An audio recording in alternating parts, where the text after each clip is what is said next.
बेदी, सादत हसन मंटो, इस्मत चुगताई, उपेंद्र नाथ अश्क, देवेंद्र सत्यार्थी, अहमद नदीम कासमी, ख्वाजा अहमद अब्बास और कृष्ण चंद्र वो नाम हैं जिन्होंने 20वीं सदी की तीसरी दहाई में उर्दू फिक्शन को एक नया मोड़ दिया। कृष्ण चंद्र पुंछ में पैदा हुए और तालीम के बाद लाहौर, पाकिस्तान चले गए। यहां फॉरमन क्रिश्चियन कॉलेज से FSC का इम्तिहान पास किया।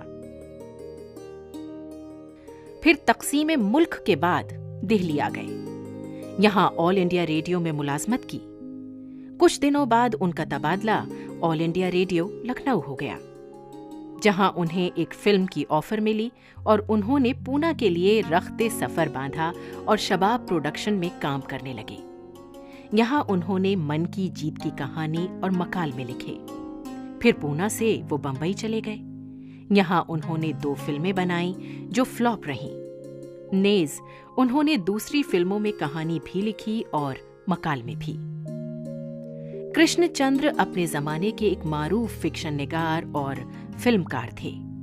उर्दू अदब के अहद जदीद की तारीख में उनका जिक्र किए बगैर कोई भी फहरिस्त मुकम्मल नहीं हो सकती। ज़बान के माहिर थे। अफसाना सिर्फ खूबसूरत ज़बान में बोलते चले जाएं तो उसमें वो कहानी अपने आप बन जाती थी। किसी एक किरदार को लेके भी वो कहानी बना लिया करते थे और उसको उनका बयान ही अपने आप में है। वो ज़बान का मज़ा लिखने का मेरा ख्याल है किसी अदीब ने इस तरह से नहीं लिया जिस तरह से कृष्ण जी ने किया। कृष्ण जी के छोटे भाई महेंद्रनाथ भी, वो भी दोस्त थे, उनसे भी मिलना उठना बैठना हुआ करता था, लेकिन वो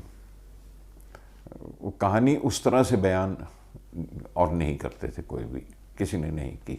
हालांकि ए हमीद वगैरह पाकिस्तान से जब लिखते थे तो कहते थे कि ये अंदाज कृष्ण जी, लेकिन जैसे दिलीप कुमार ने बहुत से दिलीप कुमार पैदा किए हैं, कृष्ण जी ने कृष्ण चंद्र बहुत उनकी नकल के बहुत पैदा किया अदीब उस ज़माने में, जो ज़बान के साथ खेलने की कोशिश करते थे। लेकिन वो जो अंदाज़ कृष्ण जी का था वो सिर्फ उन्हीं का अपना ही था। कृष्ण चंद्र जो हैं वो ज़्यादा मतलब हमारे साथ गपबाजी में और बहुत सहल पसंदी में वो हमारे बहुत करीब थे।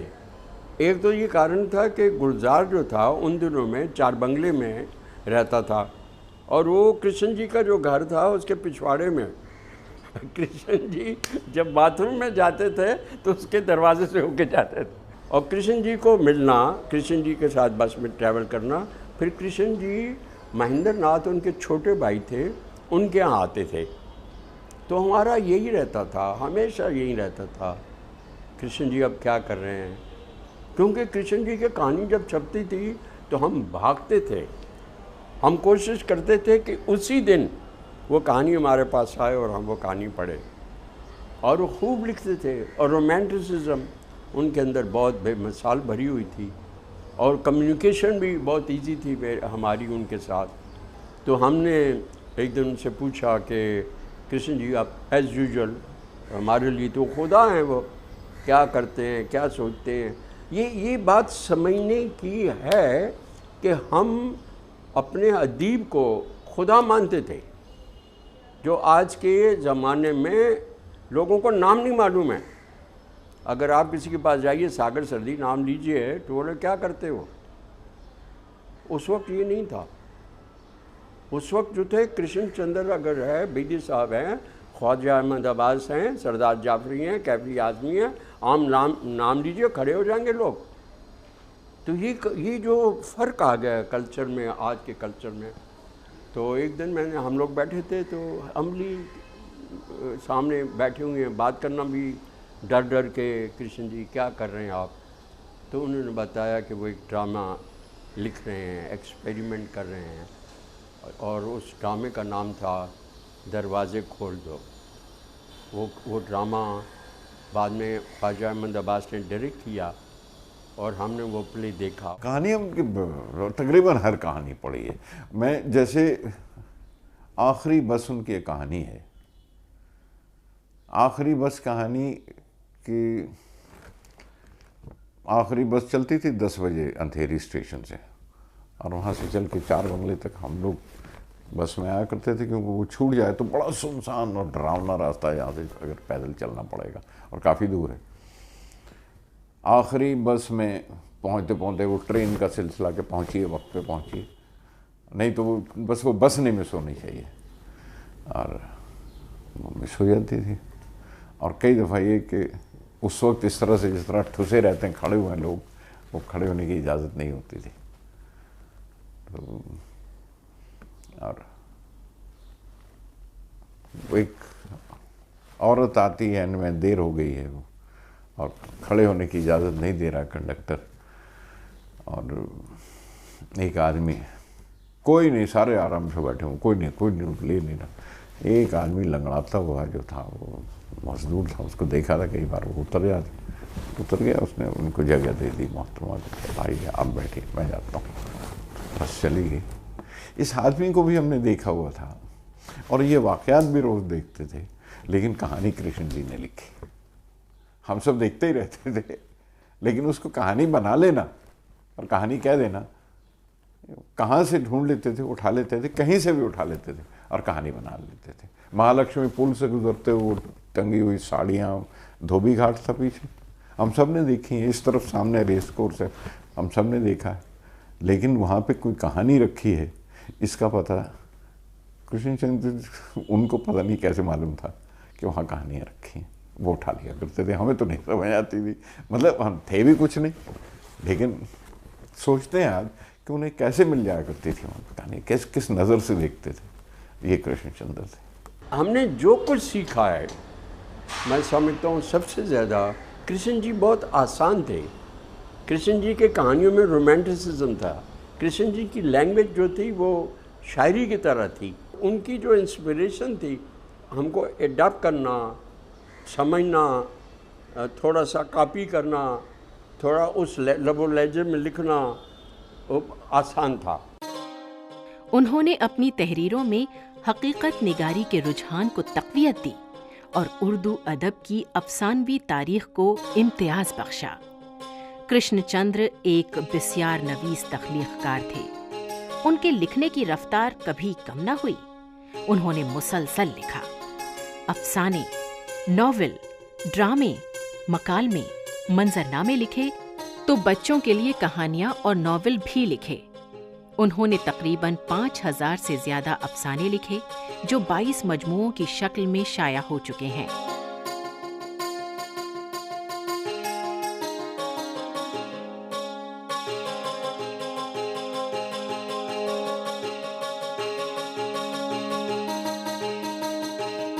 इसके अलावा 21 नॉवेल, 3 रिपोर्टाज और मुतफर्रिक मौज़ूआत पर 30 किताबें तहरीर की। तमाम हिंदुस्तानी ज़बानों के अलावा दुनिया की कई ज़बानों में उनकी किताबें तर्जुमे होकर मकबूल हो चुकी हैं। कृष्णचंद्र ने एक खालिस फनकार की तरह जिंदगी गुजारी। आज़ाद, अपनी मर्जी के मुताबिक इस्तेसाल के खिलाफ अपने कलम से जंग करते रहे और अपने इस्तेसाल की भी किसी को इजाजत नहीं दी।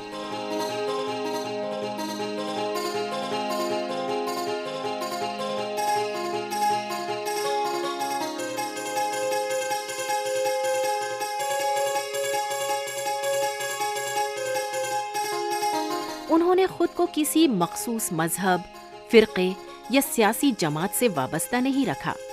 उनकी वाबस्तगी सिर्फ मजलूम अफराद के साथ रही। वो तंग नजर नहीं थे और ये तमाम बातें उनकी तहरीरों में भी नजर आती हैं।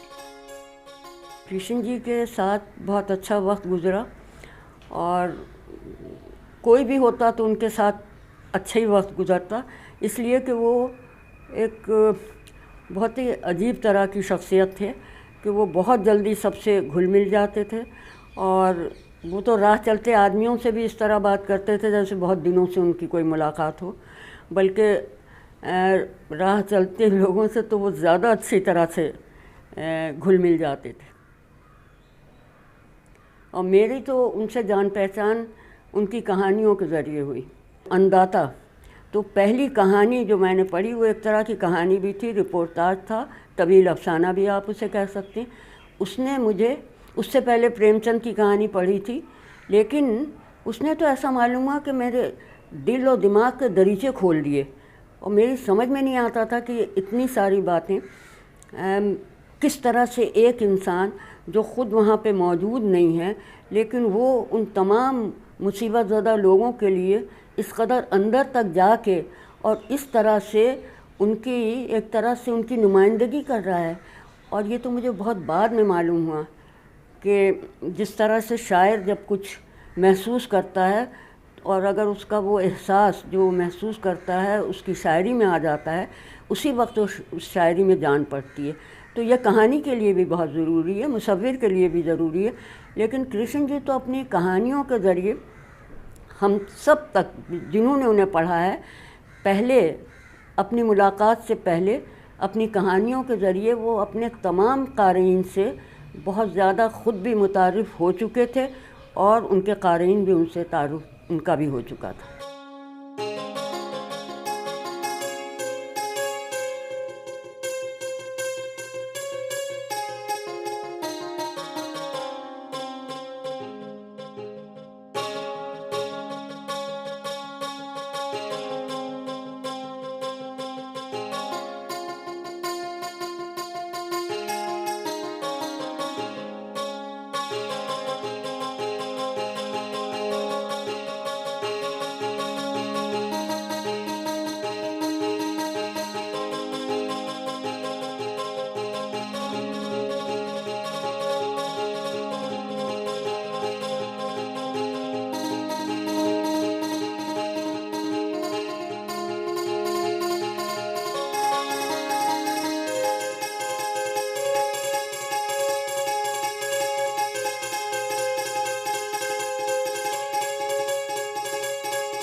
कृष्ण चंद्र का नाम एक ऐसा नाम है कि अफसाना निगारी में उस ज़माने में भी एशिया का अजीम अफसाना निगार उनको लिखा जाता था।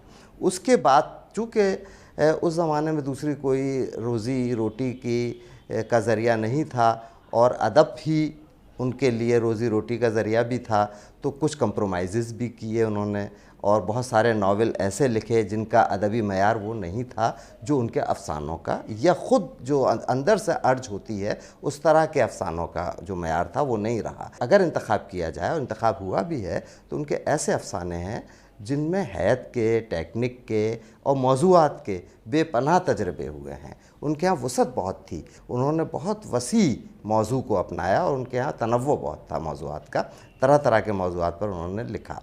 कृष्ण चंद्र कमिटमेंट बहुत था उनका, कमिटमेंट उनका तरक्की पसंद तहरीक के सिलसिले में भी था और अदब के सिलसिले में भी था। वो अफसाने से में इतना इन्वॉल्व हो जाते थे कि एक वाक़या सलमा सिद्दीकी ने लिखा है कि अक्सर वो कमरा बंद करके लिखा करते थे, अपने लिखने के कमरे को हमेशा अंदर से बंद कर लेते थे। तो मुझे एक दिन मैंने ये सोचा कि भाई मैं देखूं तो कि ये क्या है, ये बंद क्यों करते हैं, भाई लिखते हैं सभी लोग हैं ये।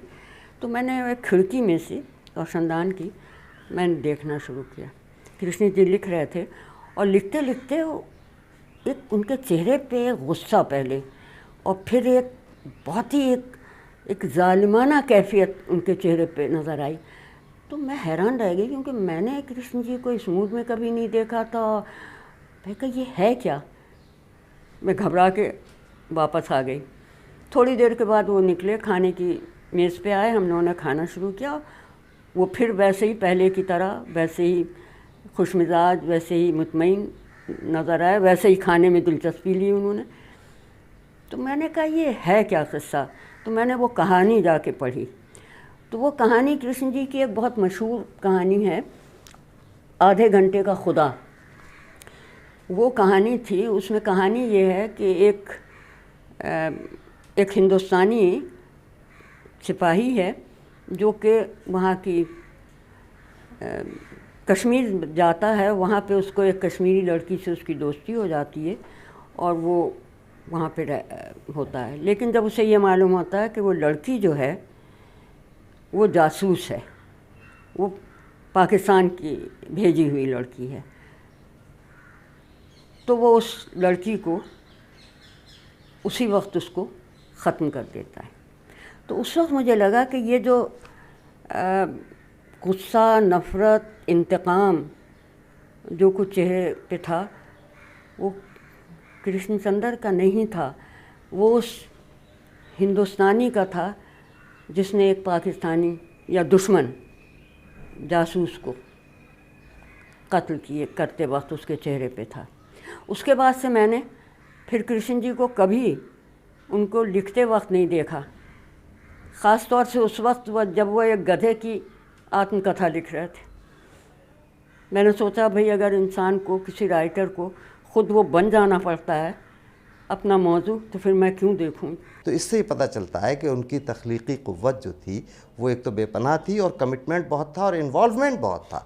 वो इतना ज़्यादा इन्वॉल्व हो जाते थे अपने अफसानों के साथ और अपने किरदारों के साथ, उस मौजू के साथ, कि बेपनाह अपनाइयत महसूस करके उनको तख्लीक करते थे। उन्होंने ऐसे अफसाने लिखे जो आवाम को से ख़िताब भी था, आवाम के लिए होते थे, आवाम को के दर्द और उनके मसाइल बयान होते थे। लेकिन तरक्की पसंद अफसाना निगारों में सबसे ज़्यादा अगर हैत के तजर्बे किए हैं तो वो कृष्णचंद्र ने ही किए हैं। कृष्ण जो है वो तेज़ रो था और उसके पास तेज़ रवि भी एक खूबी होगी है, लेकिन उसके पास फनी जैसे होती है, रुकावट नहीं कहूँगा, रोक वो ज़रूरी होती है।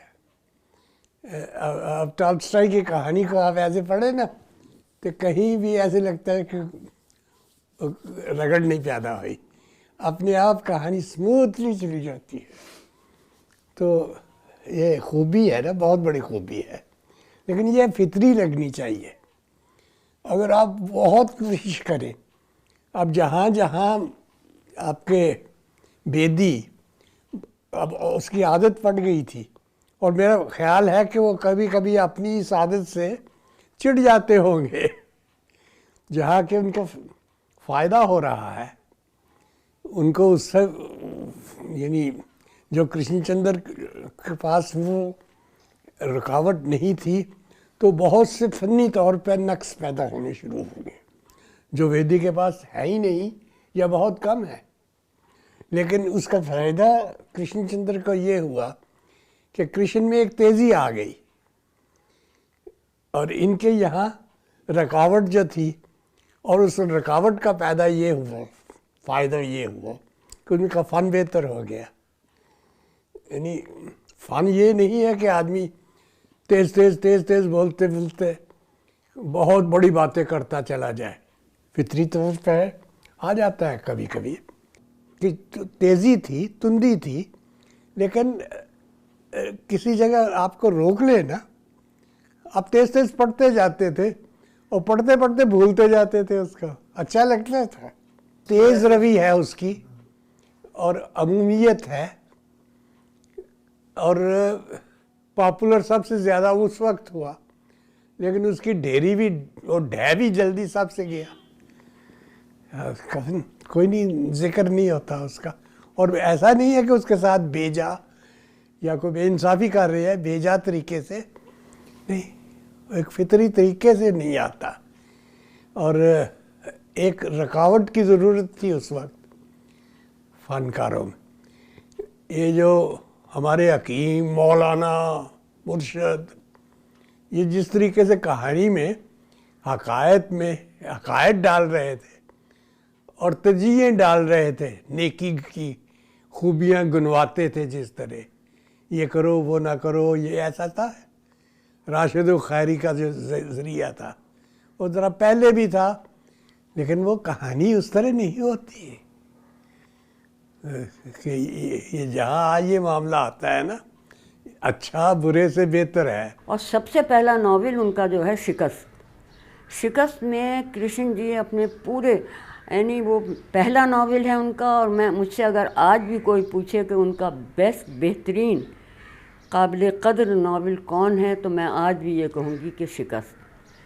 क्योंकि शिकस्त में उन्होंने अपने कश्मीर में वो पैदा हुए, पुंछ में उनके वालिद थे डॉक्टर, तो कश्मीर से जो उनका एक इश्क था वो ऐसा था कि वो बहुत मुश्किल से किसी ऐसे आदमी को मिल सकता है जो कि कश्मीर में ना पैदा हुआ हो। यानी कश्मीर की एक एक चीज़ वो जिस तरीक़े से बयान करते हैं, उसके सिर्फ उसके मनाजिर को नहीं, उसकी एक एक चीज़ को। जब मैं वहाँ गई हूँ तो एक एक चीज़, देखो ये है और ये दरख्त है और इसके ऊपर ये सेब है और फलां ये है, यानी वो तमाम चीज़ें तो सारी दुनिया में होती होंगी, लेकिन कृष्णचंद्र के लिए वो बेइंतहा कीमती और काबिल कदर होती थीं क्योंकि वो कश्मीर में होती थी।